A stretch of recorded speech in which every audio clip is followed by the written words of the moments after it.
자, 이번 이야기는 시청자 라온님께서 시들무에 찾아와 주셨습니다. 라온님께서 정말 말씀을 잘하시고 무서운 이야기도 재밌게 들려주시는 분인데 오늘은 어떤 이야기로 찾아와 주셨을지 같이 한번 들어보도록 할게요. 네, 여보세요. 라온님. 네, 안녕하세요. 반갑습니다. 네. 네, 무슨 일 있으세요? 아니요. 뭔가 목소리가 좀 원래 텐션이랑 좀 달라서. 아니, 어제 운동을 좀 빡세게 했더니 이제 온몸의 근육통이. 무슨 느낌인지 압니다. 힘이 쫙 빠진 그 느낌. 몇 대 맞은 것 같아가지고. 알겠습니다. 자, 그러면 오늘 라온님께서 오늘 해주실 이야기 바로 한번 시작을 해보는 게 어떨까 생각을 합니다. 네, 좋습니다. 네, 바로 출발을 해보도록 할게요. 렛츠고! 기리십니다. 라온이에요.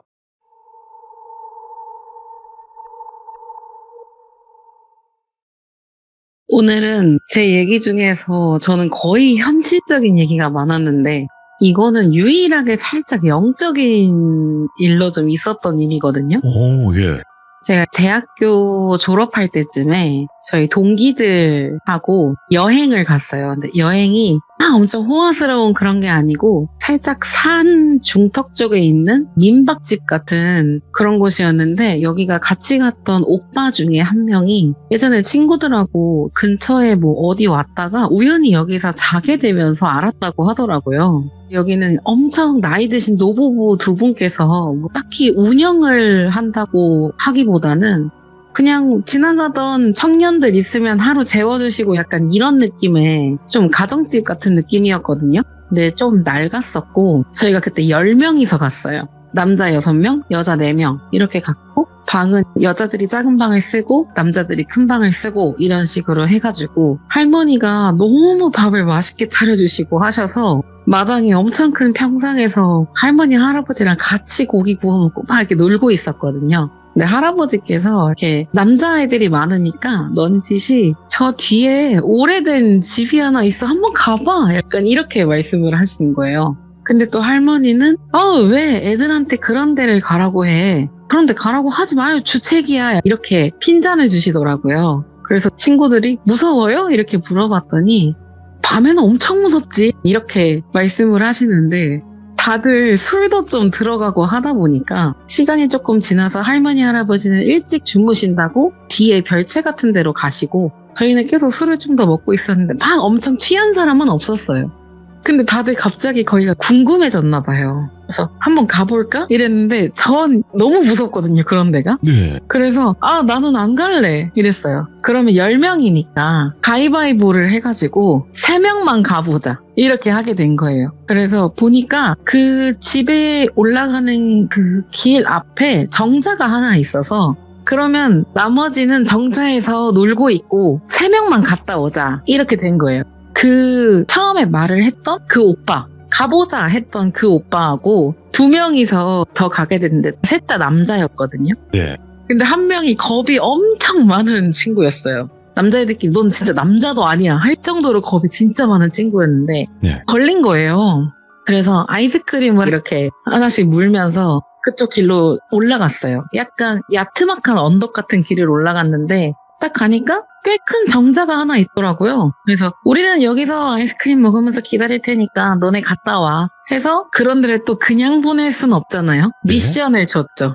가서 그 벽에다가 뭔가를 쓸만한 게 있으면 왔다 갔다는 인증을 하던지 아니면 너네가 거기서 사진을 찍어서 내려와서 우리를 보여줘라. 그리고 다음날 가서 똑같이 그 장소에 다 같이 가보자. 날 밝을 때. 이렇게 된 거예요. 그래서 아이스크림을 다 먹고 다들 심호흡 한 번씩 하고 갔다 올게 이렇게 하더라고요. 그래서 갔다 와 뭐 얼마나 걸릴까? 이랬더니 뭐 그냥 한 15분이면 되지 않을까? 이렇게 해서 야 그럼 우리 여기 다 같이 기다리고 있을게 해가지고 7명은 거기서 막 떠들면서 놀고 있었고 3명은 올라갔어요. 15분이 지나도 안 내려오는 거예요. 그 집은 2층 집인데 특별히 지붕이 있거나 이런 건 아니었고 칠이 다 벗겨진 하얀색 직사각형 모양 2개가 있는 2층 집이었거든요. 위에가 조금 더 짧았고 뭔가 이쪽이 옛날에 테라스 같은 느낌이었어요. 그 칠은 완전 벗겨 있었고 그렇다고 주변에 막 풀이 막 폐가처럼 우거지거나 하는 정도는 아니었고요. 그래서 보내고 저희끼리 막 놀다가 야 얼마나 됐지? 이랬는데 벌써 30분이 지나간 거예요. 그래서 뭐야 얘네 왜 이렇게 안 와? 야, 한 10분만 더 있다가 그냥 가서 우리 너 이제 좀 날씨도 춥고 이래서 그래 하자고 조금 떠들다가 보니까 한 15분 정도가 지나서 야 이런 쪼다들 이러면서 저희가 먼저 내려갔어요. 내려갔는데 그 방이 2개가 있다고 했었잖아요. 제가 먼저 야 우리 먼저 들어갈게 이랬거든요. 여자애들은 4명이 다 정자에서 있었으니까 그래서 먼저 잔다 내일 아침에 보자. 저희는 먼저 들어갔고요. 딱 들어가려고 문을 이렇게 열고 들어가려고 하는데 남자들도 들어가니까 갑자기 뒤에서 엥? 이러는 거예요. 그래서 왜? 이러고 봤더니 그 문 앞에서 자고 있더라고요. 3명이. 그래서 아 뭐야 얘네 왔으면 연락을 좀 주지 괜히 추운데 밖에서 기다렸네 이랬는데 왜 문 앞에서 자 얘네 이렇게 문 딱 열면 거기 3명이 쪼르륵 자고 있더라고요. 근데 보통은 친구들이 안 왔으면 뒤로 가서 자고 있잖아요. 안쪽으로. 근데 밖에서 자고 있길래 아 뭐야 다들 이렇게 된 거죠. 괜히 시간 낭비했네. 잘 자고 내일 보자 이랬어요. 그리고 양쪽 다 들어가서 잤거든요. 다음날 아침에 일어났는데 그 갔다 왔던 친구 중 한 명이 마당에서 스트레칭을 하고 있더라고요.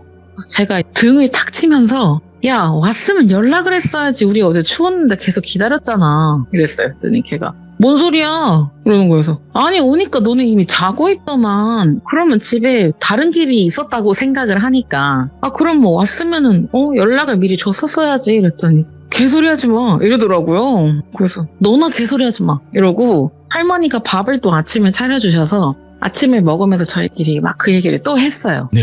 다른 친구들도 야 진짜 연락 좀 하는 습관 좀 들여라 이런 식으로 핀잔을 줬는데 그 겁이 좀 많았다고 했던 그 친구가 야 무서우니까 그런 말 좀 하지 마 뭐라는 거야 이러는 거예요. 아니 오니까 문 앞에서 셋이 쪼르륵 누워서 자고 있더만 다들 이랬더니 아니래요. 걔네 기준으로 그 친구들 시점으로 넘어가 볼게요.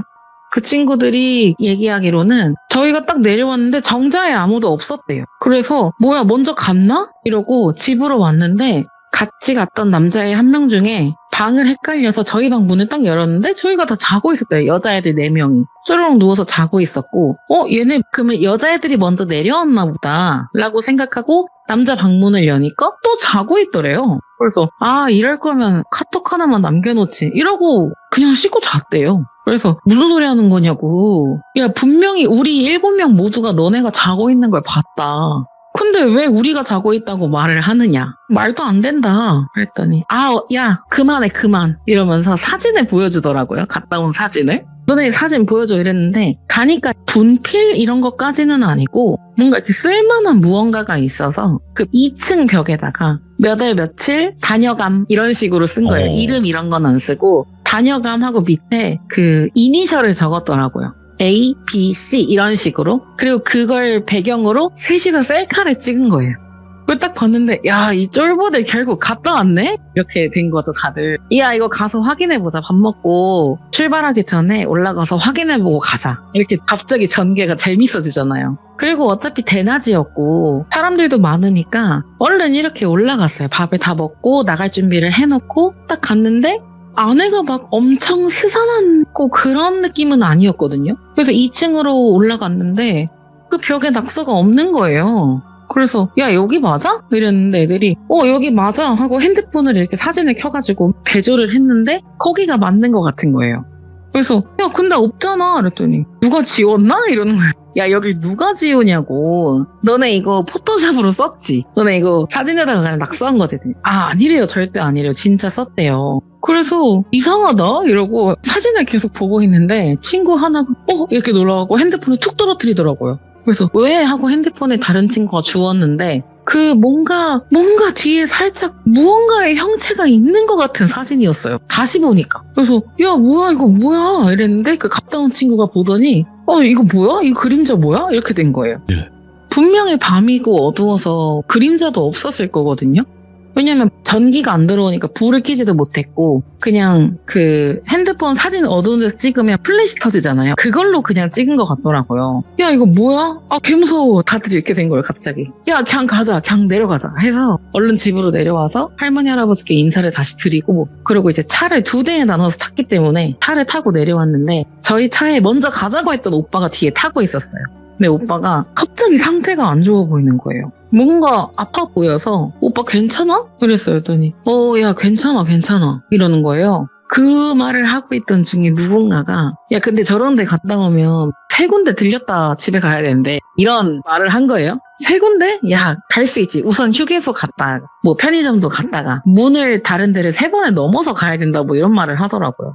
우선은 가자 해서 야 어느 휴게소에서 멈춰서 밥 먹고 가자 이런 식으로 된 거예요. 휴게소에 멈춰서 밥을 먹고 그럼 하나를 넘은 거잖아요. 그럼 화장실도 포함인가? 이랬더니 문이니까 그렇지 않을까? 이래서 화장실도 한번 갔다가 다시 출발을 했어요. 네. 그리고 야 마지막에는 편의점 한번 들리자 이렇게 된 거예요. 오빠들이. 그래 그러자 했는데 저희 차 말고 다른 차에 타 있던 친구 하나가 딱 서울에 도착을 했는데 갑자기 일이 생겨서 나 먼저 가볼게 하고 간 거예요. 저희는 그걸 몰랐어요. 왜냐면 다른 차니까. 그리고 어느 편의점 앞에서 만나 이렇게 해가지고 편의점에 갔다가 나오는데 제가 인원이 한 명 빠졌네? 이걸 알게 된 거죠. 그래서 어디 갔어? 그랬더니 아니 들어오자마자 일 있다고 먼저 갔어. 그래서 그래? 3군데 넘어야 된다고 했는데 괜찮나? 뭐 한 군데 넘어다 들어갔겠지? 이렇게 된 거예요. 그리고 나서 그 3군데 그러니까 편의점을 넘지 못한 그 사람이 갑자기 다쳤대요. 며칠 뒤에. 예. 그래서 어디? 이랬더니 교통사고가 좀 크게 났다고 하더라고요. 그럼 병문안에 가자 이랬어요. 그래서 다 같이까지는 아니고 갔던 사람들 중에 몇 명이 모여서 병문안에 갔는데 진짜 꽤 크게 다친 거예요. 그러니까 저희가 대충 사고의 경위를 들어보면 발 좀 부러졌겠네 약간 이런 식으로 예상을 할 수 있잖아요. 근데 그것보다 뭔가 더 크게 다친 거예요. 근데 같이 병문안 갔던 사람 중에 저희 차에 타고 있던 먼저 저기 올라가 보자 했던 그 오빠를 A라고 치면 A 오빠가 야 너 그때 집에 갈 때 한 군데 더 넘어갖고 갔니? 이렇게 한 거예요. 그래서 무슨 소리 하는 거야? 그러니까 왜 3군데 문턱 넘어서 가야 된다고 했잖아. 근데 너만 마지막에 편의점 같이 못 갔잖아. 너 바로 집에 갔어? 그랬더니 그런 걸 믿냐? 이렇게 된 거죠. 근데 오빠가 자꾸 한 군데 넘었어야 되는데 계속 이 말을 하더라고요. 오빠 지나간 얘기 그만하고 너는 몸 빨리 낫고 병원에서 잘 치료받고 빨리 나와서 밥 먹자 퇴원 빨리 해라 이런 식으로 된 거예요. 저는 그 친구랑 친했기 때문에 병문안에 몇 번 더 갔었거든요. 근데 뭔가 상태가 점점 안 좋아 보이는 거예요. 계속 아파 보인다기보다는 점점 피폐해지는 느낌? 그래서 야 너 무슨 일 있냐? 뭐 약이 안 맞아? 선생님 불러줄까? 이랬더니 아니 그게 아니라 자꾸 뭔가 몸이 이상하다고 얘기를 하더라고요. 예. 뭔데 왜 그러는데 말해봐. 이랬더니 그날부터였대요. 그 뒤에 집에 갔던 날. 그래서 무슨 일이 있었는데? 이랬더니 갔던 사람의 시점으로 다시 돌아가 볼게요. 그 정자 바로 앞에 그 집을 올라가는 살짝 그런 얕은 언덕이 또 하나 있었는데 거기에 그 빗물 빠지는 하수도관? 그런 게 이렇게 설치가 돼 있었어요. 거기를 딱 넘었는데 풀벌레 소리가 엄청 많이 났던 게 갑자기 툭 끊기더래요. 주변이 엄청 조용해지더래요. 갑자기 풀벌레고 나발이고 아무것도 안 들렸대요. 근데 그걸 3명 다 똑같이 느낀 거예요. 지금 이거는. 그래서 뭐야 갑자기 왜 벌레도 안 울어? 갑자기 무섭네? 이렇게 된 거예요. 그래서 야 빨리 갔다 가자. 이래가지고 헐레벌떡 들어갔는데 뭔가 1층에다가 그 글씨를 쓰고 나오면 뭐랄까 진짜 자기네가 겁쟁이 같을까봐 2층도 한번 가보자 이렇게 돼서 2층에 간 거였어요. 그래서 2층에 가서 보니까 분필 같은 무언가가 있어서 벽에다가 쓰고 사진도 찍고 그러고 나온 거예요. 근데 이게 사실 자기네는 정자까지 다시 왔을 때 저희가 없었다고 했잖아요. 예. 근데 진짜 15분 정도 걸렸대요. 근데 거기도 그 길을 딱 내려와서 아까 그 빗물 빠지는 하수도관을 딱 넘으니까 다시 엄청난 풀벌레 소리가 들리더래요. 그 시골에서 들리는 그런 풀벌레 소리들. 그래서 이상하네요. 풀벌레가 저기만 안 사나 봐. 이게 말이 안 되지만 그들은 그냥 그렇게 생각을 한 거죠. 그래서 근데 얘네 왜 없냐? 이러면서 치사하게 먼저 갔나 보다. 이렇게 해서 집으로 내려왔고 저희가 그렇게 자고 있었고 자기네도 그냥 뭐야 얘네 먼저 왔네 하고 씻고 잤다고 하더라고요. 그래서 풀벌레? 왜 갑자기 거기만 끊겼어? 그랬더니 자기도 모르겠다고. 근데 그냥 거기까지는 괜찮다고. 그냥 신기한 경험했다고 본인들도 생각을 했대요. 근데 그렇게 뭔가 다치고 나서 본인이 계속 악몽을 꾸고 심지어 다친 게 시간이 지나면 좀 나아야 되잖아요. 예. 아무래도 병원에 있고 다친 것도 드레싱도 많이 받고 약도 계속 먹고 주사도 맞으니까 좀 나아야 하는데 차도가 더디다고 말했대요. 의사가.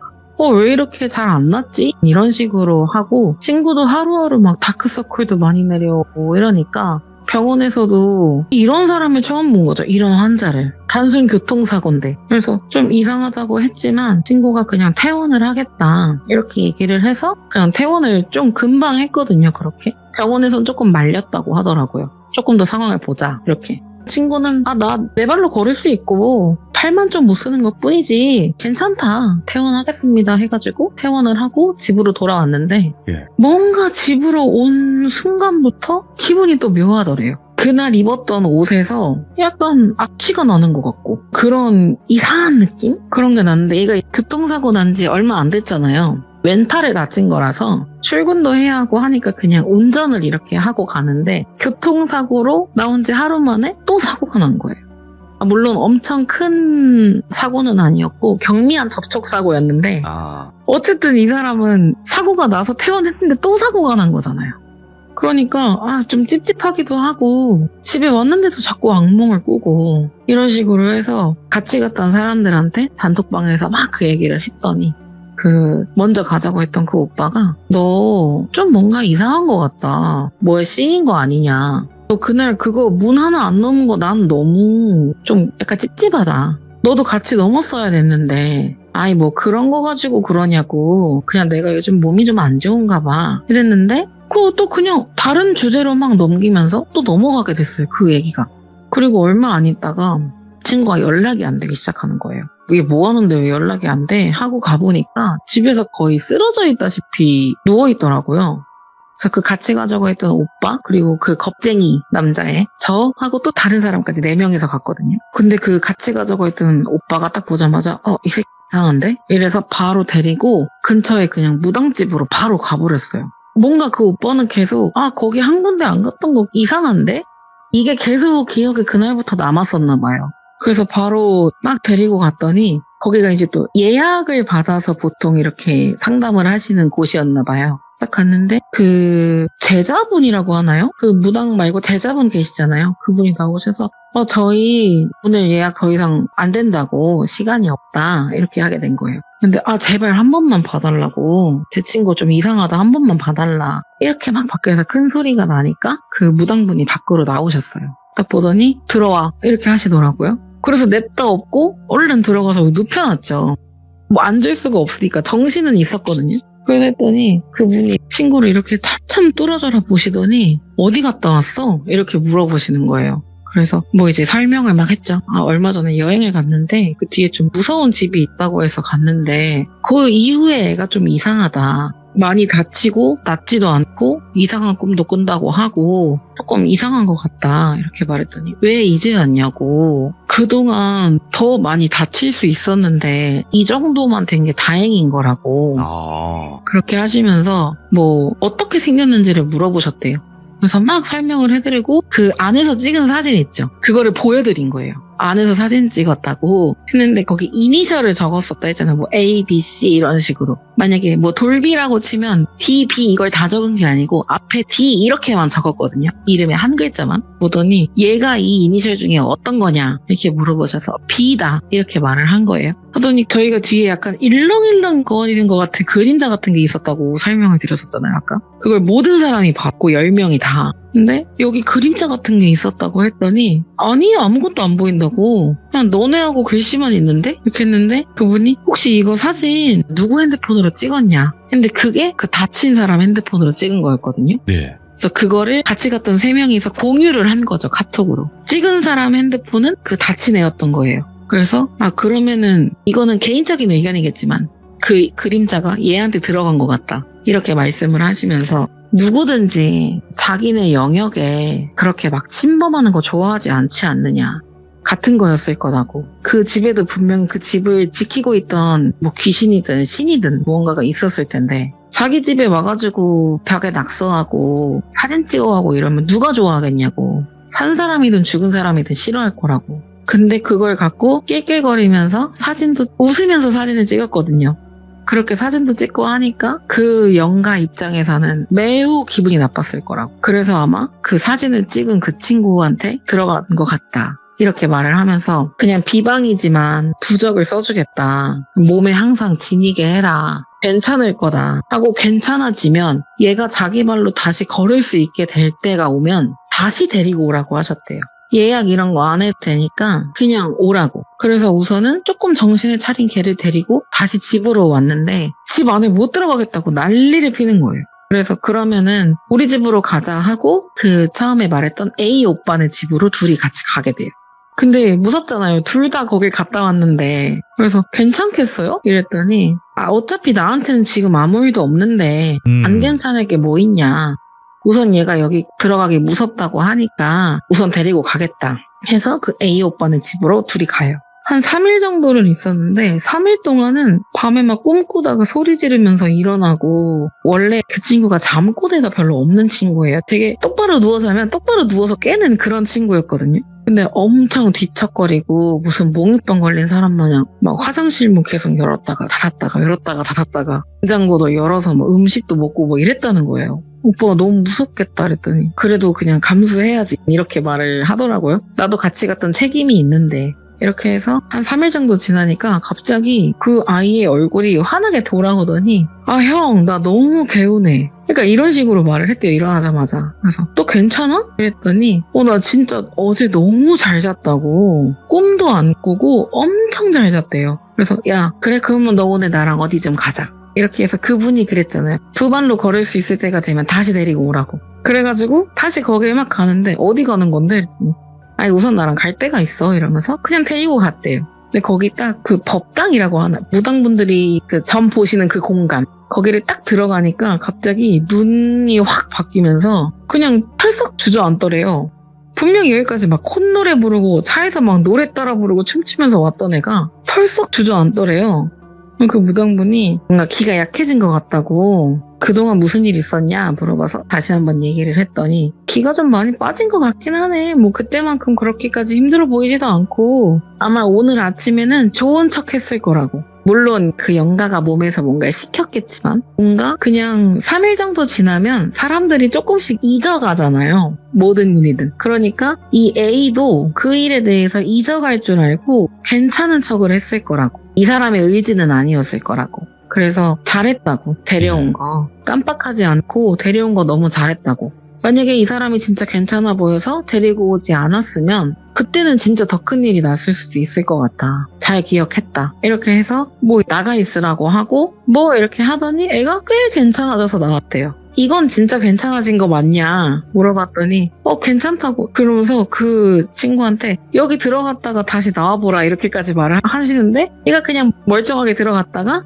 멀쩡하게 다시 나오는 거예요. 그래서 이제 괜찮아졌나 보다. 앞으로는 절대 그런 곳에 가지 말아라. 만약에 어떻게 궁금해서 간다고 하더라도 안에서 사진을 찍는다든지 춤을 춘다든지 무언가가 자극이 되고 도파민이 될 수 있을 만한 행동은 절대 하지 말라. 당부를 하신 거예요.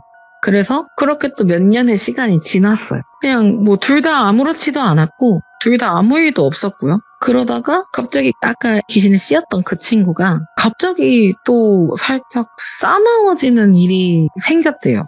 근데 이 이후로는 저는 들은 거예요. 여태까지는 제가 같이 겪은 거지만 이 싸나워진 것부터는 제가 들은 거거든요. 갑자기 어느 날 원래 되게 온순한 타입의 친구예요. 말도 엄청 조곤조곤하고 되게 섬세하고 어느 날부터 무슨 갑자기 그런 형님들 마냥 입도 걸어지고 행동도 걸걸해지고 그랬다는 거예요. 그래서 뭐야 얘 이러면서 주변에서 하나둘씩 이 친구를 피하기 시작한 거예요.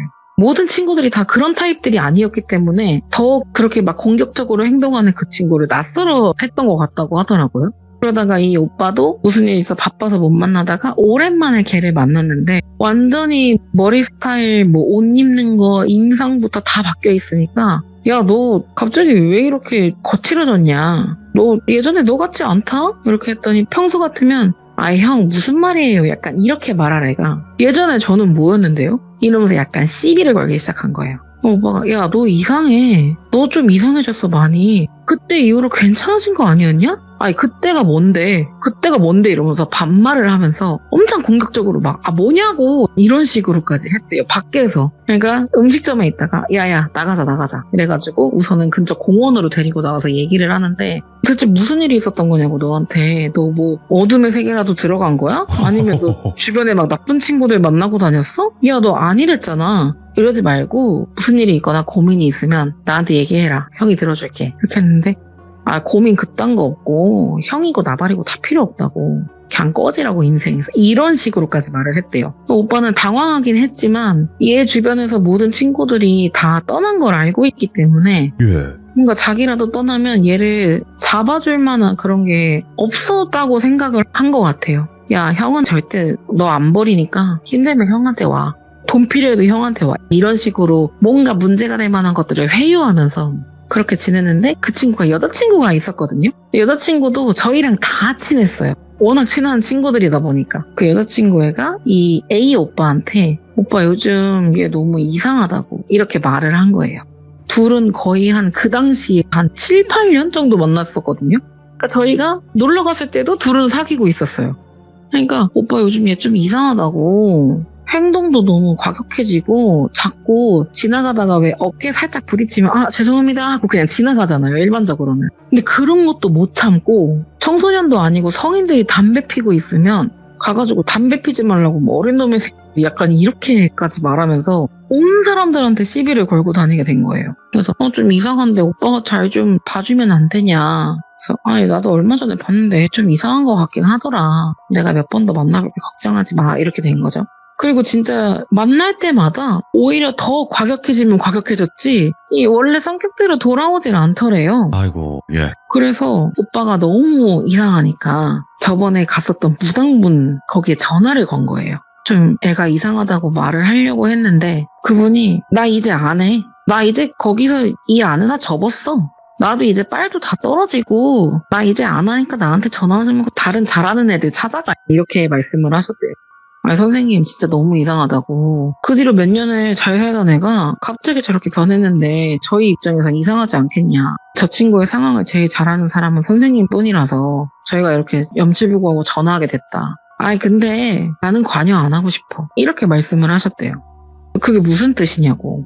나는 그 친구에 대해서 몰라. 그냥 알아서 해결해. 뭔가 책임을 넘기듯이? 근데 또 그만두셨다고 하니까 저희 입장에서는 또 강요할 수는 없는 일이잖아요. 그분의 또 삶이니까. 그래서 어떻게 물어물어 해가지고 다른 분을 찾아서 갔었대요. 오빠 혼자 갔대요. 근데 보더니 자기가 이렇게 들어만 봤을 때는 뭐에 씌인 것 같다고.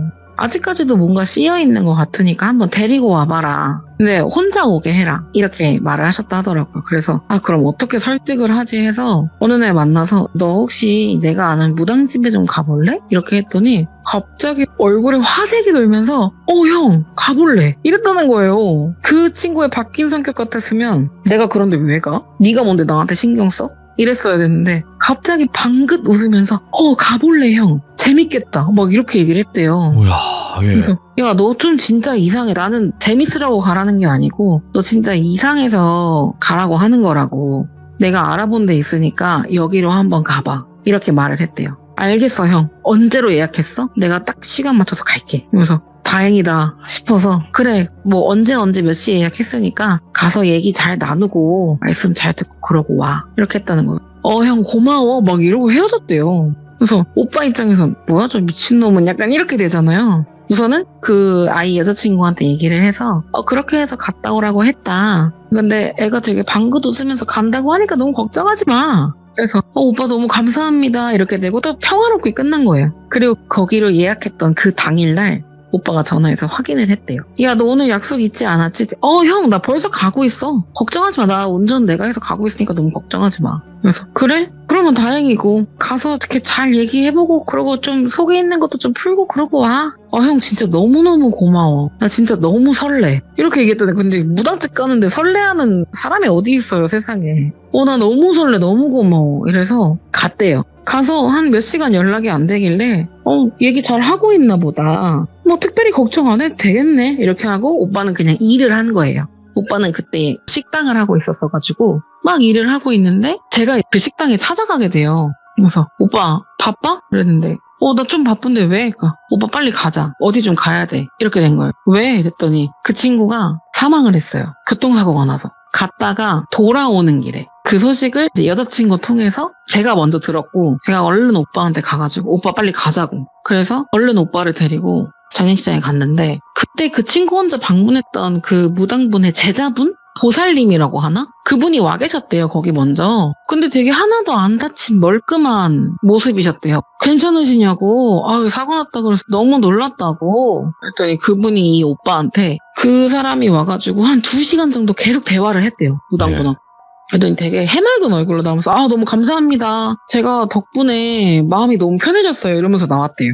그걸 그분도 들으셨고, 그래서 무당분도 너무 다행이라고, 해결이 됐다면 너무 다행이다. 그런 데 가지 말고 앞으로는 그냥 성실하게 일하면서 이렇게 살고 여자친구랑 결혼하고 싶다 했으니까 결혼도 잘하고, 약간 이렇게 덕담 같은 걸 해주셨는데, 제가 커피 한 잔 사드리고 싶은데 혹시 뒤에 일 없으시면 저랑 같이 커피 한 잔 드시러 가실래요? 오다 보니까 카페가 하나 있더라고요. 근데 그 무당분이 계속 거절을 하셨대요. 아니, 괜찮다고. 나 괜찮으니까 내려가다 혼자 마시라고. 근데 완전히 갑자기 이 무당분 손목을 잡고 잡아 끌면서, 가요, 빨리 가요. 이런 식으로 했는데 그 보살님이 계속 막으셨대요. 선생님 바쁘셔가지고, 이런 식으로. 그랬더니 그쪽은 신경 쓰지 말고 빨리 가자고. 제가 진짜 한 잔 대접하고 싶어서 그래요. 이렇게. 무당분도 그냥 좀 떨떠름하긴 했지만 그 힘이, 그 보살님의 증언에 의하면 힘이 진짜 엄청났었대요. 그 손을 떼어내려고 잡았는데 진짜 떼어지진 않았대요. 셋 다 남잔데도 불구하고. 그래서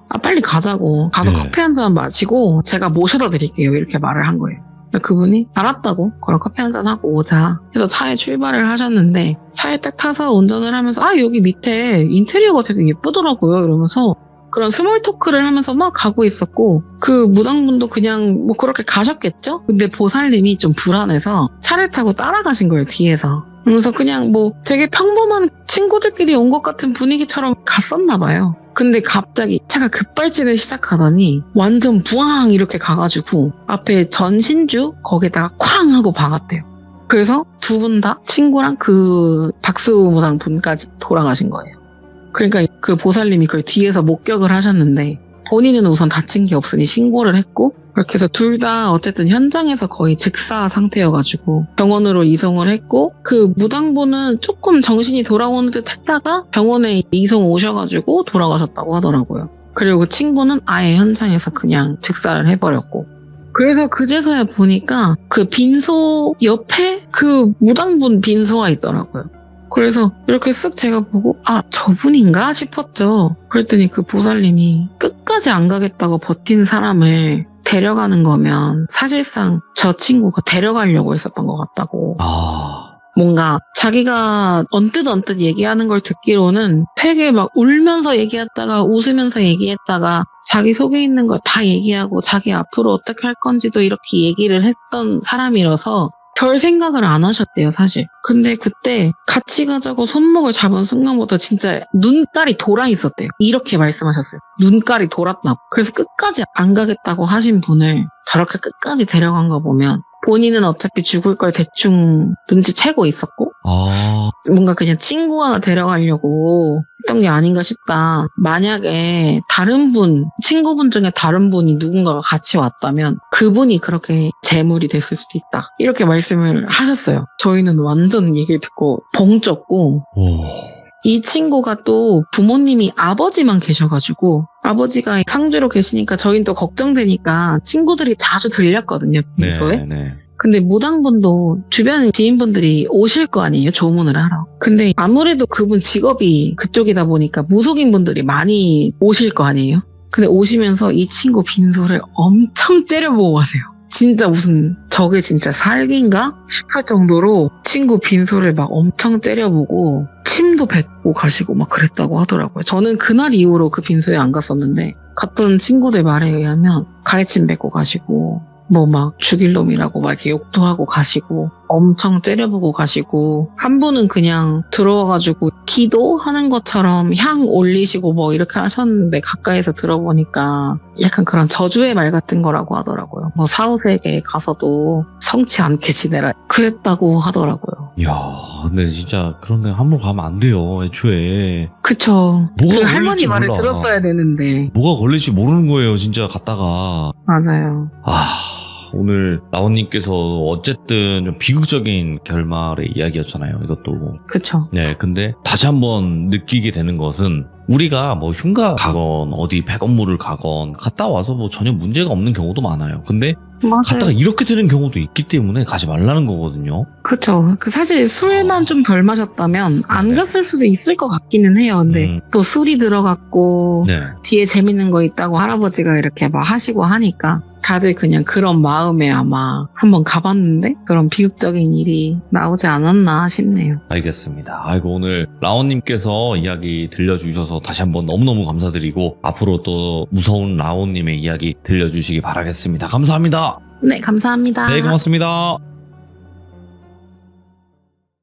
자, 이번 이야기는 시청자 라온님께서 돌아오셨습니다. 자, 라온님이 오늘 해주실 이야기는 어떤 이야기가 될까요? 같이 한번 만나보도록 할게요. 네, 여보세요. 라온님, 네, 목소리가 왜 어디 안 좋으세요? 감기예요. 아이고, 요즘에 좀 많이 유행한다고 하던데 걸리셨군요. 네, 며칠 아이고. 내내 이러네요. 원래 목소리가 진짜 꾀꼬리 같았는데, 꾀꼬리요? 네, 옥구슬 굴러가듯 그렇게 들렸었는데, 중간중간에 누가 이렇게 탁탁 가로막는 듯한 그런 느낌이 있어요, 지금. 맞아요. 자, 일단은 라온님 오늘 또 이렇게 참여를 해주셨는데, 오늘 해주실 이야기 아주 간단하게만 소개해 주시면 좋을 것 같아요. 시간이 되면은 두 가지 이야기를 다 하려고 하는데, 네. 하나는 사실 쉽게 겪을 수 없는 현실적인 일이고, 오호, 예. 다른 거 하나는 영화에 관련된 일이에요. 영화? 네, 영화에 대한 얘기를 먼저 하겠습니다. 그러셔도 됩니다. 자, 그러면 도대체 어떤 영화에 관련된 이야기인지 같이 한번 들어보도록 하겠습니다. 렛츠고! 길이십니다. 라온이에요!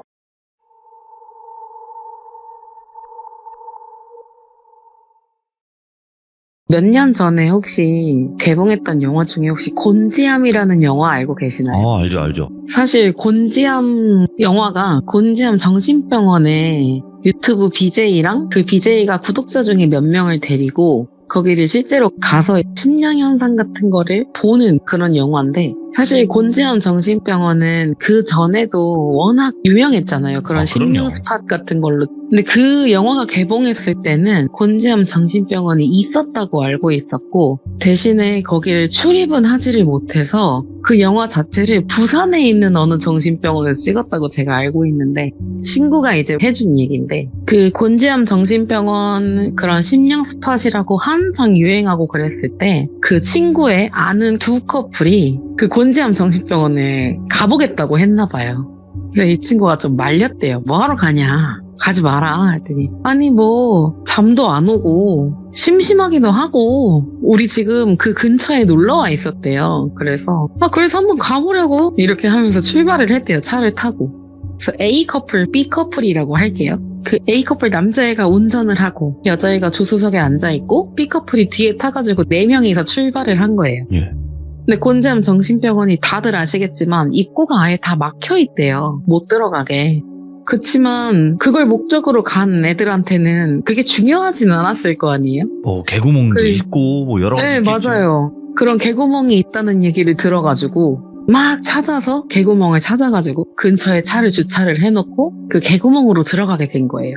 그래서 1층부터 이렇게 둘러보는데 그 B 커플 뒤에 탔던 여자애가 좀 무서워 이렇게 1층부터 입구부터 그렇게 말을 했대요. 난 좀 무서워 이렇게. 그래서 뭐가 무서워 다 같이 있는데 가자 하면서 핸드폰 플래시를 켜고 막 가는데 여자애가 자꾸 막 몸도 바들바들 떨고 너무 무서워하고 자꾸 그렇다는 거예요. 남자친구도 신경은 쓰였지만 사실은 가자고 했을 때 흔쾌히 가자고 자기 여자친구도 말을 했었기 때문에 별 대수롭지 않게 생각을 했대요. 그리고 그 곤지암 정신병원에서 제일 무섭다던 그 원장실인가? 그 스파까지 갔다가 사실 뭐 큰 별다른 현상이 일어나지는 않아서 여기도 별거 없네 그냥 폐가다 이렇게 말을 하고 야 그냥 가자 이렇게 하고 나왔대요. 그래서 나오는데 거기가 운영을 하지 않는 곳이니까 그냥 깜깜할 거 아니에요. 친구들의 그 핸드폰 플래시만 있을 거고 근데 갑자기 B 여자친구 아까 으슬으슬하다고 했던 그 B 커플의 여자친구 같은 그 핸드폰 플래시가 깜빡하기 시작했대요.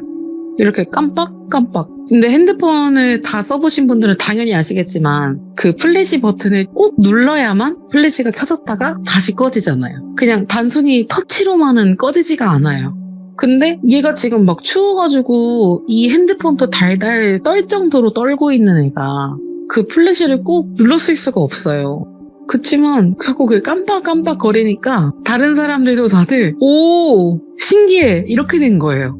야 여기 진짜 그 흉가가 맞구나 이렇게 하는데 이제 그 여자친구가 아 빨리 가자 나 진짜 너무 무섭다고 나 여기 1초도 못 있겠다고 빨리 나가자고 이렇게 하면서 결국에는 그 여자친구가 먼저 막 뛰쳐나가고 다른 3명의 친구들은 그냥 천천히 걸어서 정신병원에 나오게 됐대요. 근데 그 개구멍을 통과하는 그 순간부터 이 여자친구가 정신을 못 차리는 것 같았대요. 뭔가 진짜 뭐에 씌였다고 표현할 만큼 뭔가 이상했대요. 그래가지고 너 어디 아파? 이렇게 물어보니까 지금 뭐 몸도 안 좋고 으슬으슬하고 막 보니까 머리에 막 식은땀도 엄청 나 있고 그래서 이상하다 빨리 데리고 집에 가자 이렇게 된 거예요. 그래서 차에 타서 이번에는 A 남자가 다시 운전을 하고 이 여자애가 너무 아파 보이니까 조수석에는 아무도 앉지 않고 그 운전석 뒤에 A 여자친구 그리고 그 가운데에 B 여자친구 그리고 조수석 뒤쪽에 B 남자친구 이렇게 셋이서 얘를 케어하는 것처럼 양쪽 둘이서 그렇게 앉아서 가게 된 거예요.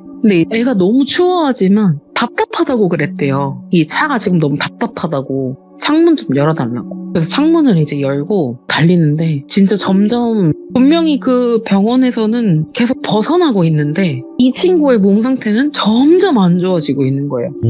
더 다운되고 막 더 떨고 뭔가 약간 눈에 초점도 점점 흐려지는 것 같고 그래서 야 왜 그래 너 진짜 무슨 일이냐 하면서 이제 점점 주변 사람들도 무섭다고 생각을 했대요. 아니 왜 그래 하고 있는데 잠깐 차 좀 멈춰봐. 그래서 멈췄더니 차 문을 열고 남자친구를 넘고 내려서 토를 하더래요. 다 개원해더래요. 그래서 괜찮냐고 막 등 두드려주고 이랬더니 토를 하고 나니까 조금 이제 괜찮아 보였나 봐요. 그래서 야 너 체했었나 봐. 이러니까 그 여자친구도 그런가 봐. 좀 속이 안 좋았나 봐요. 다시 가자 미안하다. 이렇게 하고 다시 똑같은 포지션으로 타가지고 다시 출발을 했어요. 근데 방금 전까지는 무서워 이런 얘기밖에 안 하던 애가 미안하다 괜찮아 이렇게 말을 할 정도면 사실 멀쩡하게 돌아왔다고 생각을 할 거 아니에요? 그래서 이제 괜찮아졌나 보다 가자 이렇게 해가지고 다시 출발을 하게 되는데 창문은 그대로 연체로 출발을 해요. 예. 그리고 조금 이제 약간 곤지암 그쪽을 벗어나려고 할 때쯤 그 친구가 갑자기 가운데서 무슨 말을 중얼중얼 이렇게 계속 알 수 없는 말을 중얼중얼 하더래요. 양쪽에서 뭐라고? 이렇게 했는데 이 물음에 대답도 안 하고 계속 중얼중얼 계속 무슨 말인지 모를 말을 고개를 푹 숙이고 계속 속삭였대요. 근데 보니까 그 친구가 단발머리였다고 들었는데 그 단발머리 끝으로 식은땀이 막 뚝뚝 떨어지더래요. 머리 끝으로 땀방울이 뚝뚝 떨어져서 입고 있던 바지 허벅지 부분이 동그랗게 젖을 정도로 땀을 엄청 흘리고 있었던 거예요. 근데 그 전까진 되게 조용해서 그냥 잠든 줄 알았대요. 속도 안 좋고 토도 했으니까 잠든 줄 알았는데 알고 보니까 식은땀을 뚝뚝 흘리는 채로 뭔가를 중얼거리고 있었던 거죠. 근데 무슨 말인지도 모르겠더래요. 아무리 양쪽에서 들어도 이게 지금 무슨 말 하는 거야? 약간 이런 식으로. 근데 갑자기 이 여자친구가 가운데에 앉아 있었다고 했잖아요. 그리고 이 B 남자친구 쪽 창문이 열려 있었어요. 조수석 뒷창문. 갑자기 그 창문 내려가 있는 그 문을 잡더니 창문 밖으로 뛰쳐나가려고 한 거예요. 달리는 차 안에서. 그러니까 이 양쪽에서 있던 애들도 놀라고 운전자도 놀랐고 야! 이렇게 막 소리를 질렀대요. 하면서 그 옆에 여자친구는 발목을 끌어안고 이제 남자친구는 상체 부분을 확 끌어안았대요. 데리고 들어오려고. 근데 되게 아담한 친구였는데 그 친구가 무슨 힘이 있어서 안 들어와지더래요. 그 둘이서 그렇게 끌어도 계속 문 밖쪽을 잡고 계속 나가려고만 했대요. 근데 사실 달리는 차에서는 옛날 어르신들이 손도 밖으로 내밀지 말라고 하잖아요. 다칠까봐. 근데 지금 몸이 반이 나간 거예요. 허리 정도까지 나간 거죠. 너무 위험하니까 야 빨리 들어와 하면서 막 이렇게 끌어들이려고 했는데 그리고 갑자기 뭔가 후두둑 하면서 이 남자친구 얼굴에 피가 촥 튀었대요. 그래서 운전자가 룸미러로 보고 있으니까 너무 놀라서 차를 세웠고 이 남자친구도 너무 놀래가지고 잡고 있던 손을 떨어뜨린 거예요. 허리를 안고 있었는데 이게 풀려버린 거예요. 그러니까 발목을 잡고 있던 그 여자친구도 너무 놀래가지고 악 하고 소리를 지르게 된 거죠. 근데 이게 무슨 상황이지? 이미 손이 나가 있었으니까 혹시 손에 다쳤나 이렇게 생각하고 문을 열려고 했는데 몸이 약간 문 밖쪽으로 떨어져 있었는지 무거워서 문이 열리지가 않더래요. 뒷문이. 그래서 운전하던 A가 야 내가 내려서 볼게 하고 그 친구가 차를 세운 김에 내려가지고 보는데 뒤쪽으로 오자마자 갑자기 주저앉아가지고 남자애가 소리를 막 질렀대요. 씨! 막 이렇게 욕을 하면서. 그래서 야 빨리 문 좀 열어! 막 이랬는데 머리가 반이 없어. 이렇게 얘기했대요. 그래가지고 그 차에는 블랙박스라는 게 있잖아요. 후방에도 블랙박스가 있던 차여가지고 급하게 후방 블랙박스를 틀어봤대요. 돌려보니까 지나가던 길에 뭐 전봇대도 있고 나무도 있고 이럴 거 아니에요. 근데 이 친구가 나가려고 막 애를 쓸 때 그 전봇대에 보시면 중간쯤에 이렇게 볼록볼록하게 따끔따끔한 거 뭐 튀어나와 있는 그 구조물이 한번 감싸져 있잖아요, 전봇대에. 그런 거에 얼굴이 버린 거예요. 그래서 실제로 얼굴의 반이 피범벅 이게 아니라 진짜 그냥 였대요. 왜냐면 차는 앞으로 달리고 야. 그 무거운 전봇대는 고정이 되어 있고 이 친구를 사실 병원에 데려가려고 조금 속도를 내고 있었대요. 차도 없고 새벽이니까.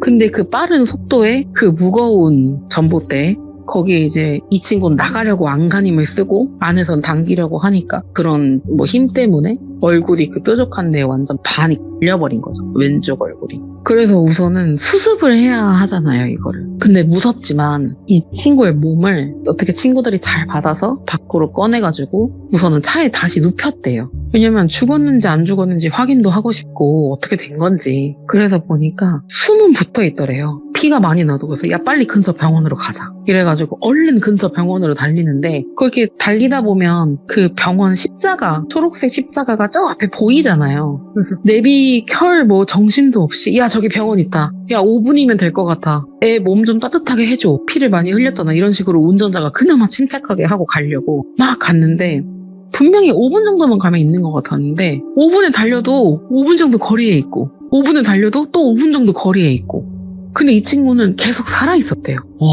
119 그래- 부르지 왜? 네, 그래가지고 그때서야 차를 멈추고 119를 부른 거예요.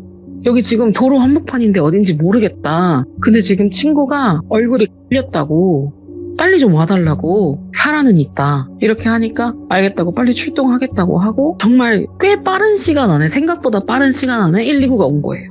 그래서 우선 그 친구를 태우고 그 남자친구를 태우고 이게 아무래도 그런 사건이라고 말하다 보니까 경찰분들도 같이 오셨대요.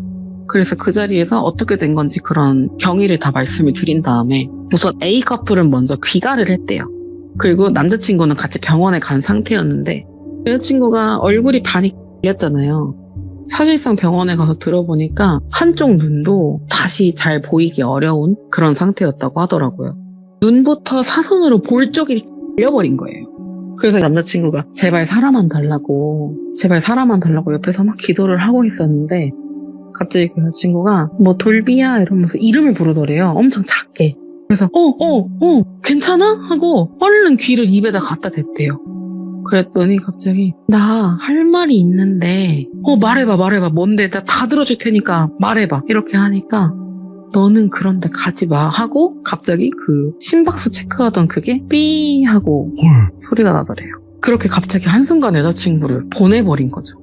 예. 근데 병원에서는 어쨌든 이 친구의 장례 절차를 밟아야 하니까 병원에서는 사실상 직사할 수 있었던 일이었는데 그래도 조금 전할 말이 있어서 정신을 붙잡고 계셨나 보다 라면서 남자친구를 위로를 하기 시작했고 남자친구는 이 여자친구의 시신을 여자친구가 살던 쪽 근처로 옮겨가지고 장례를 치렀대요. 3일장을 치르고 발인을 하는 날에 화장을 했는데 막 태우고 납골당에 이렇게 안치를 해놓잖아요. 근데 그날부터 자꾸 이상한 꿈이 시작되더래요. 자꾸 그 곤지암에 갔던 그 꿈이. 그래서 내가 너무 여기를 괜히 갔나 보다. 여자친구가 마지막으로 했던 말이 너는 그런데 가지 마 였잖아요. 이런 데는 진짜 근처도 안 볼 거다. 죽어도 다시는 안 볼 거다. 이렇게 마음을 먹었는데 이 친구가 꿈에 엄청나게 시달렸대요. 심지어 버스 타고 잠깐 졸아도 다시 그 꿈을 꾸고 또 뭐 어디 택시에서 잠깐 졸아도 그 꿈을 꾸고 집에서 푹 잘 때도 계속 그런 꿈을 꾸니까 살짝 그런 환각 같은 거에 시달렸는지 같이 갔던 그 A 커플 남자애한테 술을 한잔 하면서 자꾸 걔가 자꾸 자기한테 오래 꿈에서 자꾸 그래 이렇게 털어놓은 거예요. 그 친구가 야 절대 약해지지 말라고 절대 약해지면 안 돼. 어차피 걔는 이 세상 사람이 아니다. 산 사람이라도 살아야 하지 않겠냐. 절대 약해지지 마. 진짜 약해지지 마. 이렇게 당부를 엄청 했는데 그렇게 술을 마신 그 다음날 그 남자친구가 꿈을 못 이겨서 결국에는 좀 극단적인 선택을 했다고 하더라고. 아, 결국엔 따라간 걸. 네, 선택을 그래서 했네. 따라간 거죠. 와. 이게 어떻게 보면 진짜로 심령 현상 같은 게 아니었을까. 사실은 진짜 씌었던 게 아니었을까. 그게 있어요. 뭐 흉가나 뭐 이런 유명한 곳에 몇 번이고 가도 전혀 문제가 없다는 분도 있고 정말 갔다가 큰일 나는 사람들이 있거든요. 근데 맞아요. 내가 그런 타입인지 아닌지를 모르니까 가지 말라고 하는 거예요. 네, 그쵸. 네, 그래서 정말 이런 데는 안 가는 게 가장 좋지 않을까 생각이 들고. 자, 이제 맞습니다. 두 번째 이야기는 어떤 이야기일까요? 두 번째 이야기는 이거는 실제로 제 친구가 겪은 이야기인데 예. 사실 이런 일이 흔하거나 많지는 않을 거예요. 그래서 시참을 들으시는 분들이 아 저게 무슨 공포야 이렇게 느낄 수 있겠지만 사실은 그 겪은 친구에겐 너무나도 무섭고 소름 끼쳤던 일이거든요. 오? 예? 흔하지 않은 일이니까 막 너무 이거에 대해서 생각하지 않고 들어주셨으면 좋겠어요. 아, 네. 우선 친구는 3년 정도 만났던 결혼할 남자친구가 있었어요. 그 오빠는 키도 꽤 큰 편이었고 몸도 되게 좋았고 패션 업계에서 종사하는 되게 스타일리시하게 옷을 잘 입는 그런 오빠였거든요. 저는 또 그 친구랑 중학교 때부터 친구다 보니까 친구들한테 몇 번 소개시켜주고 같이 막 밥도 먹고 이랬던 엄청 친한 사이였어요. 그런 친구가 나 오빠랑 결혼해 이렇게 하더라고요. 그래서 야 잘됐다. 둘이 진짜 정말 잘 만나더니 드디어 결혼하는구나. 이렇게 얘기를 하고 친구도 오빠랑 결혼 전부터 동거를 미리 하려고 신혼집에 들어가서 미리 살게 된 거죠, 둘이. 그래서 오빠가 그때 조금 바쁠 시기여가지고 짐 정리 내가 대신 해줄게 이러면서 오빠 집에 가서 간단한 정리들을 좀 하고 있었대요. 간단한 뭐 옷가지, 액세서리 이런 귀중품들 같은 거 정리를 막 하다가 침대에 그 서랍 달린 침대 있잖아요, 밑에. 그 서랍에 뭐 있나 하고 열었는데 무슨 박스가 3개가 있었대요. 그냥 아트박스 같은 데 파는 그런 선물 박스 같은 거요. 그래서 하나를 열어보니까 현금이 엄청 많았대요. 근데 이 오빠가 약간 현금 쓰는 습관이 있어가지고 잔돈 같은 거 남거나 그런 10,000원짜리 이런 거 남으면 거기다가 다 모아놓는 습관이 있었대요.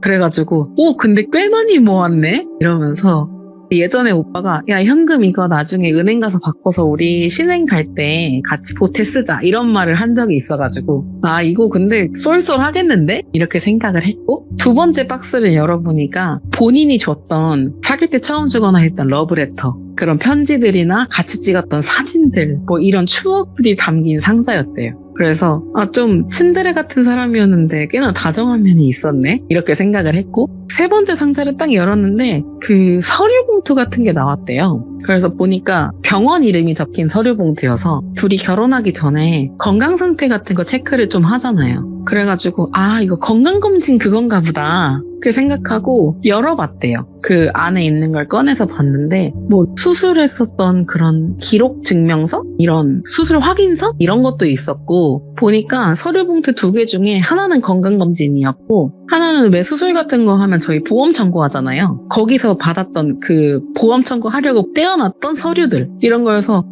이거 그때 뭐 수술했다고 했는데 그거였나 보다 이러면서 건강검진 서류들을 막 보기 시작했는데 그 서류 사이에서 뭔가 사진 한 장이 또로록 하고 나오더래요. 그래서 뭐지? 했는데 애기인데 남자애랑 여자애랑 찍은 애기길래 뭐야 이거 오빠 애기 때 사진인가? 왜냐면 오빠가 애기 때 사진이 없다고 그동안 보여준 적이 없었대요. 근데 그 한 장이 떨어졌는데 너무 귀엽더래요. 그래서 뭐야 진짜 귀엽잖아 하고 그 사진을 보고 있었는데 근데 오빠는 여동생이 없는데 사촌동생인가? 이렇게 생각을 하고 너무 귀엽다 이러면서 찍어가지고 오빠 진짜 귀엽다 왜 이거 있는데 안 보여줬어? 말을 한 거죠. 근데 오빠가 바쁘니까 카톡을 좀 늦게 봤는데 그 사이에 다른 서류들을 봤는데 뭔가 이상하더래요. 그 서류들이 뭔가 일반적인 수술 서류나 이런 게 아닌 것 같더래요. 영어로 되어 있었고 근데 오빠가 유학생활을 했다고 했었거든요. 이거 유학생활할 때 병원 갔던 건가? 영어니까. 그래서 뭐지 이게?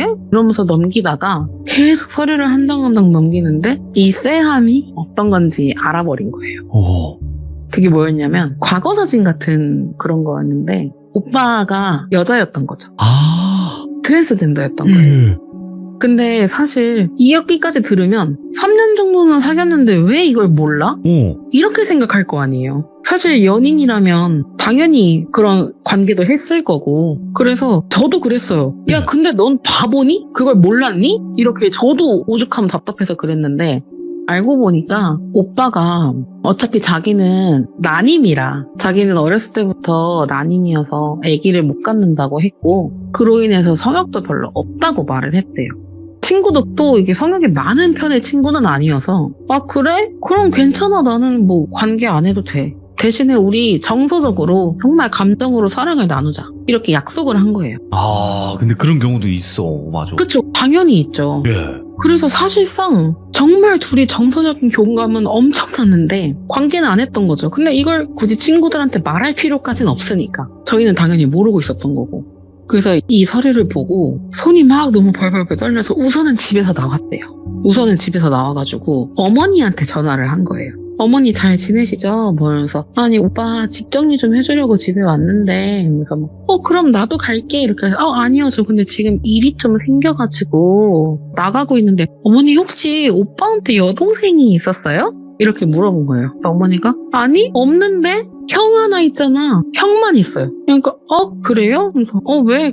아니요 그 여동생 얘기를 들은 것 같아서 그냥 이렇게 넘기니까 사촌동생이겠지. 우리 걔 누구 있잖아. 뭐 이렇게 설명을 하셨대요. 그래서 아 그렇군요. 알겠습니다. 어머니 들어가세요 하고 전화를 끊고 바로 저한테 전화를 한 거예요. 너 지금 나올 수 있냐? 그래서 저는 친구 목소리가 아무래도 안 좋아 보이니까 냈다 나갔죠. 걱정이 되니까. 그래서 이 얘기까지 듣고 너 어떡할 거냐고 물어봤어요. 너 당연히 파혼할 거지? 야 이거는 무조건 파혼 사유야. 이거는 너가 결혼을 지속할 의미가 없어. 사실상 그 오빠가 난임이라고 했던 게 난임이 아니라 그냥 임신을 못하는 거였잖아. 원래 여자니까 진짜로 성형수술을 그런 몸적인 성형수술을 해서 남자의 인공적인 성기를 가질 수는 있다고 쳐도 실제로 그 안에까지 다 만들 수는 없잖아요. 불가하죠. 그러니까 당연히 정자는 당연히 없는 거고 당연히 임신이 안 되는 몸인 거고 그래서 이거는 어쨌든 그 사람의 잘못이다. 그러니까 너 너무 니 탓하지 말고 이거 무조건 파혼해라. 왜냐면 친구는 내가 왜 진작 이렇게 관계를 해봤으면 진작 알았을 텐데 그러니까 자꾸 이렇게 생각을 하는 거죠. 너 탓 아니니까 절대 그렇게 생각하지 말아라. 그리고 오빠한테 얘기해라. 그럼 내가 오늘 오빠한테 얘기하고 다시 전화해도 돼? 이러길래 얼마든지 하라고 하고 친구는 다시 그분의 집으로 간 거예요. 그분? 네. 그분의 집으로 갔어요. 퇴근하길 기다렸고 퇴근하고 나니까 아무렇지도 않게 그냥 평상시처럼 들어오더래요. 자기야 이렇게 하면서 친구가 좀 앉아봐 이렇게 해서 아니 얘기 좀 해야 될 게 있어가지고 우리 결혼도 해야 되니까 유들유들하게 하면서 우선은 앉혔는데 그 서류 그 수술에 관련된 거 그걸 내밀면서 이게 대체 뭐야? 그리고 여자였어? 이렇게 말하니까 눈동자가 막 흔들리는 게 보이더래요. 그래서 진짜였어? 이렇게 된 거예요. 사실 믿고 싶지 않았다고 하더라고요. 차라리 거짓말이라고 했으면 좋겠다고 말했거든요, 그때. 진짜야? 진짜였어? 왜 이걸 나한테 속인 거야? 그랬더니 이해 못할 줄 알았어. 이렇게 말했대요. 근데 이 친구는 그런 동성애, 트랜스젠더 이런 거에 전혀 그런 뭔가 혐오나 편견 이런 게 없는 애예요. 완전 열린 애. 그래서 아니 나는 내가 진짜 사랑하는 사람이라면 이것까지 다 이해했을 거라고. 처음부터 말했다면 나한테 처음부터 솔직하게 말해줬다면 나는 다 이해했을 거라고. 근데 왜 처음부터 성별을 속이고 심지어 임신이 안 된다고까지 말을 한 이유를 나는 모르겠다. 나는 그게 제일 이해가 안 간다. 그렇게 하면서 성관계를 피하고 싶었냐? 그럴 거면 그냥 무성욕자라고 하지 그랬냐? 그게 좀 더 핑계 같지 않았을 거다. 근데 이렇게 될 거 몰랐어? 이렇게 말을 한 거예요. 난 어떻게든 알게 됐을 거라고 생각한다. 이렇게 될 걸 진짜 몰랐던 사람은 아니라고 생각한다. 화를 내면서도 얘기를 듣기 위해서 차분히 달랬대요. 그분이 미안하다. 이렇게까지 오래 속일 생각은 아니었는데 흔히들 하는 별명 타이밍을 놓쳤다. 나 이렇게 말하려고 했는데. 네네. 우선은 들어보자. 어쩌다가 성을 전환하게 됐냐. 혹시 말해줄 수 있겠냐 이렇게 했더니 들어보니까 어렸을 때부터 남성에 대한 동경 이런 게 있었다고 하더라고요. 그렇게 중학생이 되고 사춘기에 접어들면서 머리도 자르고 뭔가 좀 더 남성처럼 그렇게 행동을 했대요. 근데 공교롭게도 키도 크고 원래 갖고 있던 체격도 되게 좋은 사람이어가지고 사실 머리가 짧았을 때 남자 화장실을 들어가도 아무도 오해를 하지 않았대요. 참고로 원래 성별이 여자니까 키가 181이에요. 여자치고 엄청 큰 편인 거잖아요. 그러니까 사실상 남자치고 181도 크다 이렇게 생각을 하니까, 그러니까 뭔가 본인을 더 어디를 가도 남자친구라고 인식을 하고 다른 사람들도 남자친구라고 인식을 하고, 학교 같이 다녔던 친구들하고 밖에 놀러를 가거나 하면 옷을 사러 가도 남자친구 옷 사주러 왔어? 이렇게 말을 하니까 예. 본인이 뭔가 인정받는 느낌이 들었대요. 남자로 인정받는 느낌이. 그래서 고등학교 때부터 알바를 계속해서 돈을 꽤나 많이 모았고, 뭐 실제로 그런 트랜스젠더 바 이런 게 있다고 하더라고요. 그런 데서 일도 해봤고, 뭐 약간 그렇게 하면서 돈을 꽤 많이 모은 거예요. 대학교 다니고 성인이 될 때까지. 그래서 그걸로 태국에 가서 수술을 받은 거죠. 예. 그 수술을 받기 전에도 실제로도 남성 호르몬 주사를 주기적으로 병원에서 맞고 있었고, 네. 그렇다 보니까 사실상 태국에 갈 때는 거의 그냥 남자였대요. 오히려 그 이미그레이션 직원이 여자 맞냐고 물어볼 정도로, 여권에는 여자니까 여자가 맞냐고 물어볼 정도로 그렇게 완전 남자의 모습이었대요. 그래서 수술을 하고 한국에 돌아와서 정식으로 법원에다가 성별 정정까지 마친 거예요. 그러니까 친구가 뭐 어디에 가서 만약에 민증을 보여줄 일이 있어도 이미 민증은 1로 바뀐 거잖아요. 그러니까 사실상 의심할 수가 없었죠, 이거 자체를. 그렇게 됐으니까 친구가 그 얘기 듣고 어이는 없었지만 이해는 했대요. 그러면서 많이 힘들었겠다 이렇게 말을 건네니까 그 사람이 막 울더래요. 아이고. 여태까지 이거를 고백했을 때 그렇게 위로해준 사람은 너밖에 없었다. 내가 정말 미안하다. 난 너랑 염치 없지만 난 너랑 계속 살고 싶다. 우리 이 결혼을 지속하면 안 되겠느냐. 왜냐면 사실 법적으로 남자고 법적으로 여자니까 결혼에는 뭐 문제될 게 없었잖아요. 이미 식장도 날까지 다 잡아놓은 상태였고. 근데 친구가 안 될 것 같다고 그 자리에서 바로 거절을 한 거예요. 힘들지. 왜냐면 애기 안 낳아도 된다고, 나도 일하는 게 너무 좋다고, 나도 내 일하는 게 너무 좋고 커리어 쌓는 게 좋고 육아에 얽매이고 싶지 않다. 그치만 뭔가 이렇게 일생에서 제일 중차대한 일을 나한테 말하지 않았는데, 만약에 너가 나한테 정말 사소한 거짓말이라도 하면 나는 그거를 엄청 크게 의심하게 될 것 같다고. 그래서 우리 관계는 여기까지만 하는 게 좋을 것 같다. 그리고 나랑 헤어지고 다른 사람을 만나게 되면 그땐 솔직하게 다 얘기해라. 이런 거 듣고도 만날 사람은 진짜 인연이고 운명인 거라고. 분명히 그렇게 받아줄 사람은 어딘가에 분명히 있으니까 절대 이거에 위축되지 말고 당당하게 살으라고. 어차피 수술까지 다 한 거. 그러니까 이제 이분도 막 울긴 울지만 잡을 순 없는 거예요. 그렇죠. 아니까. 친구를. 그쵸. 이 마음을 알 것 같아서 잡을 순 없어서 우선은 그렇게 보냈고, 친구는 이제 집에서 나오면서 저한테 이 얘기를 하면서 진짜 엉엉 울었어요. 그래도 내가 너무 사랑했던 사람이어서 모진 말이 나오질 않았대요. 나도 맘속으로는 진짜 쌍욕하고 뺨 때리고 그러고 막 하고 싶었는데 막상 울면서 그렇게 솔직하게 말하는 사람을 보니까 자기도 그런 말이 안 나왔다고. 그냥 미리 알아주지 못한 자기가 너무 미안했다 이렇게 말을 하더라고. 마음도 뭔진 알겠는데 그렇게까지 확대 해석할 필요는 없다. 이제 좀 더 냉정하게 정신 잡고 다시 일상으로 돌아가자. 사실 제가 거기서 괜찮아? 이것보단 이게 나을 것 같은 거예요, 현실적으로. 빨리 정신 안 차리자. 괜찮을 걸 뻔히 알거든요. 네. 그 친구는 몇 달을 그렇게 힘들어 하다가 지금은 다행히도 좋은 남자, 정말 남성 분을 만나서 아이도 낳고 아이고. 재미있는 결혼 생활을 하고 있고, 그러는 와중에 아기를 낳았을 때 아가가 돌잔치를 한다고 그런 초대장 같은 걸 보내잖아요. 그렇죠. 그맘때쯤에 친구가 갑자기 전화가 와서 야야야, 그래서 왜? 그랬더니 그 사람 이거든. 근데 사실 몇 년 지난 거라서 잊고 살았거든요. 누구? 그랬더니 그 오빠가 부고 문자가 왔다고 하더라고요. 이유는 모르고 이미 아이고야. 사실 이게 몇 년이나 지난 얘기여서. 이후에 몇 년이 지난 거니까. 그렇죠. 이후에 지금 그때 당시로는 거의 한 7년? 6, 긴 7년 시간이구나. 정도가 지났을 때였거든요. 그렇다 보니까 사실은 그 사이에 아무 연락도 하지 않았는데, 아마 그분 휴대폰에 번호가 저장되어 있으면 보통은 다 보내주잖아요, 저장된 휴대폰. 아마 그런 거였던 것 같다고. 밑에 저장된 번호로 보냅니다 이런 식으로 써 있었다는 걸 보니까. 그래서 제가 넌지시 물었어요. 안 갈 거지? 이렇게. 네, 대답을 안 하더라고요. 아, 그래서 야, 너네 집에 곧 경사 있다고. 네 애기가 무탈하게 1년 동안 아주 건강하게 자란 그 경사라고. 근데 네가 거기 가면 안 되지. 절대 가지 마. 이렇게 해서 친구는 다행히도 가진 않았고 네. 그 아가는 무탈하게 잘 자라고 있고 아이고. 친구도 뭐 가정을 열심히 꾸리고 지금은 잘 살고 있어요. 다 이겨내고. 사실 이게 엄청나게 무서운 일도 아니고 그죠. 무서운 거라기보다는 약간 소름 그냥, 끼치는. 겪기가 힘들긴 하죠. 이런 일을 그쵸. 누가 겪겠습니까? 거의 드물죠. 근데 실제로 이런 일이 간혹 있다더라고요.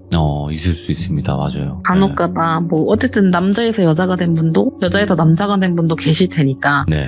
저도 그분들에 대해서 막 싫어하고 이런 타입은 아니고 저도 오히려 열려있는 타입인데 이런 일이 있다는 게 조금 안타깝긴 하더라고요. 그분들도 바뀐 성으로 당당하게 사셨으면 좋겠는데 이왕 힘들게 바꾸신 거 근데 그러지 못한다는 게 사실 그게 있어요. 그 분들을 존중 안 하는 게 아니고 존중하는데 뭐 예를 들면 뭐 동성애자 아니면 뭐 이성애자 이렇게 나누는 것도 있잖아요. 근데 그쵸? 서로 각자 그런 게 맞는 분들끼리 만나면 되거든요. 그럼요. 네, 근데 그게 맞지 않고 속인 다음에 만난 게 문제가 된 거였으니까. 그쵸.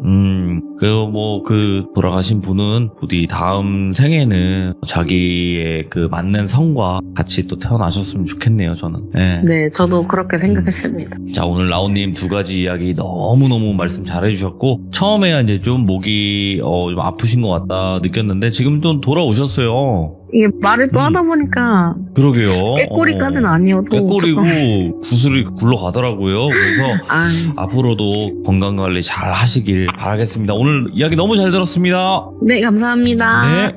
자, 라온님이 해주신 두 가지 이야기였고요. 한 가지는 너무나도 섬뜩했던 한 이야기였고, 두 번째는 와, 이거는 이런 경험도 있구나. 내가 겪을 수도 있고 누군가 내 주변 사람이 겪을 수도 있는 이야기이기도 하거든요. 그래서 혹여라도 본인이 그렇게 당당하게 뭔가 성별을 바꾸신 선택을 하셨다면 그 행동에도 좀 더 당당해서 좋은 분 만나셨으면 좋겠다, 이런 생각도 듭니다. 시청해주신 모든 분들 감사드립니다. 고맙습니다.